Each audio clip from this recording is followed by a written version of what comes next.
Mesdames et messieurs, chers amis et compagnons de lutte, la circonstance qui nous rassemble ici ce matin se veut être la poursuite de notre engagement citoyen de contribuer à l'amélioration de l'ensemble des conditions qui participent à dignifier la vie pour que le Gabon immortel demeure la principale raison, si ce n'est l'unique et valable cause pour laquelle nous devons consacrer notre vie jusqu'au martyre, si c'est le seul moyen de parvenir à l'idéal d'un Gabon digne d'envie, rêvé par les pères fondateurs.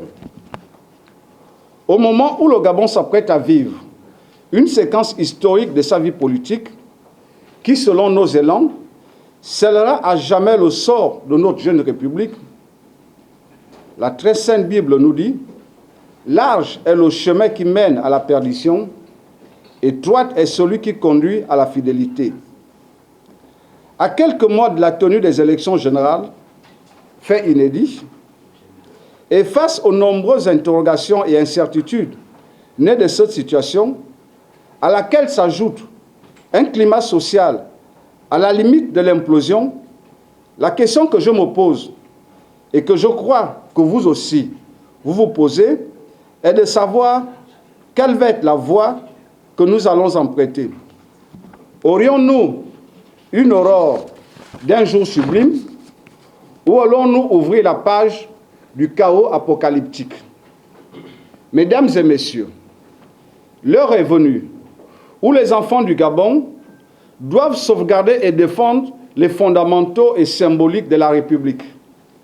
Du nord au sud, de l'est à l'ouest, dressons-nous pour faire échec à ces trompeurs et perfides sorciers qui sèment la peur et le poison. Plus que jamais, notre engagement pour le Gabon sera l'essor d'une aurore nouvelle, un Gabon nouveau sous un soleil de justice. De 2003, lors de notre sortie de prison, jusqu'en 2009, l'actif politique de notre mouvement, sous l'emblématique BDP, ceux qui connaissent savent de quoi je parle, s'est singularisé par notre refus de cautionner la déviance de l'état de droit et la misère sociale engendrée par un système politique et une gouvernance de la chose publique aux antipodes des aspirations légitimes de développement multisectoriel exprimées par le peuple gabonais. Le décès brusque du président Omar Bongo Ondimba, pour douloureux que puisse être la mort d'un homme, constituait paradoxalement un réel motif d'espoir, d'une opportunité de rompre définitivement avec les habitudes et les pratiques qui nous avaient conduits au bord du précipice. Espoir d'autant plus perceptible dans les discours politiques de la majorité des candidats potentiels à la fonction présidentielle qui affichaient tous leur volonté de changer de paradigme et de mode de gouvernance. Sur cette séquence de la vie de notre pays et de notre actif politique, l'histoire retiendra que nous avons, sans avoir négocié un quelconque accord politique, décidé librement, sur la base de nos convictions, de soutenir Ali Bongo Ondimba. Responsabilité morale et volontaire que nous avons notablement assumée. Ce soutien inconditionnel, nous l'avons manifesté tout au long du premier mandat, en dépit des fortunes diverses.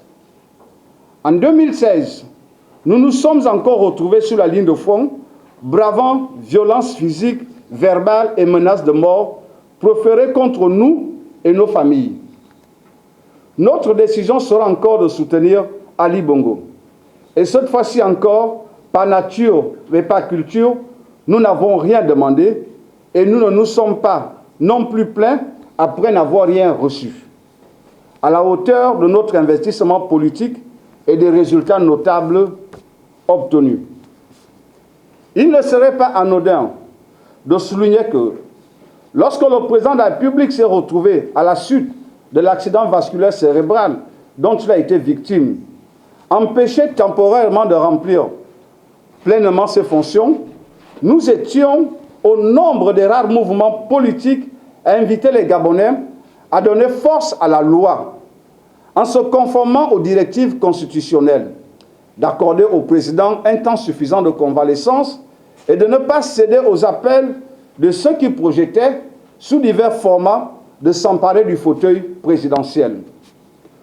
Tout au long de ce mandat qui s'achèvera dans moins de 3 mois, je peux, avec fierté et sans sourciller, dire que nous avons, sur la base de nos convictions et de notre foi en la République, mené le bon combat et avons été sur tous les fronts.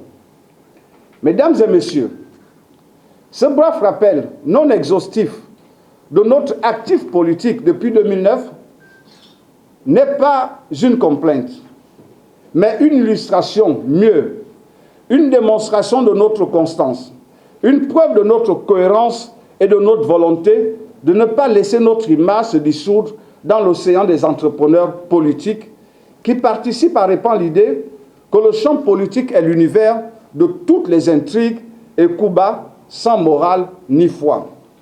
Tout est bon pourvu que l'on parvienne à ses fins. Cette approche caricaturale de la politique n'est pas et ne sera jamais la motivation par laquelle repose notre engagement. Parce que nous croyons que la politique est la forme d'expression et d'action individuelle et collective qui permet d'améliorer notre quotidien à tous. Ce rappel de nos motivations serait incomplet si je ne témoigne pas de la fraternelle et respectueuse gratitude due à M. Guy Bertrand Mapangou, à qui je dois ma nomination en 2009 comme chargé de mission du président de la République. Je rends également un hommage de reconnaissance et de profonde estime à M. Étienne Massar Kabinda pour ma nomination comme conseiller du président de la République, fonction que j'occupe encore aujourd'hui. Mes remerciements vont tout naturellement aussi à l'endroit du président de la République qui a validé les propositions de ses collaborateurs. Mesdames et messieurs, chers amis, voilà les épisodes les plus marquants de mon actif politique et de notre actif politique. Souvenirs que je partage avec les hommes et les femmes qui ont œuvré pour donner au BDP sa place dans le champ politique gabonais, à ma famille et surtout à mes enfants pour leur soutien dans les périodes les plus sombres.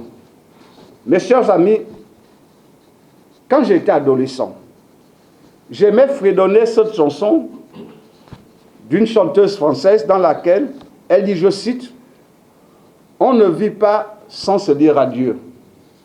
On ne vit pas sans mourir un peu, sans abandonner pour aller plus loin sur son chemin quelque chose ou quelqu'un. » La Sainte Bible nous dit dans l'Ecclésiaste qu'il y a un temps pour tout et un temps pour toutes choses sous le soleil.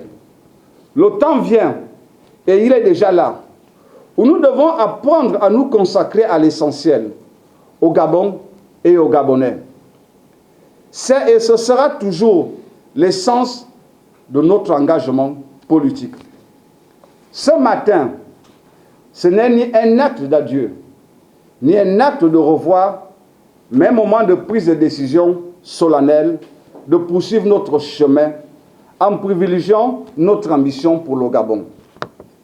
Ce matin, mesdames et messieurs, consacre la fusion et adhésion à l'UDIS, l'Union pour la démocratie et l'intégration sociale, adhésion qui se matérialisera de façon formelle dans les jours prochains par notre prise de carte de militants de l'UDIS.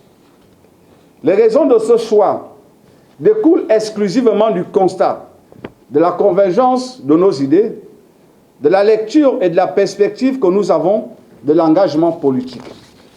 À cela s'ajoute le procès bien singulier du leader de l'UDIS, présent comme nous, régulier dans le microcosme politique comme nous, membre de la majorité présidentielle comme nous l'étions.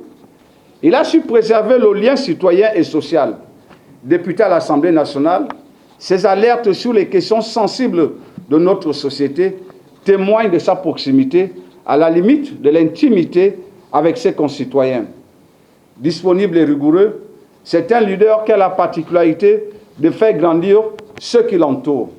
À ses qualités personnelles s'ajoute le fait que nous partageons les mêmes valeurs et un attachement profond au Gabon.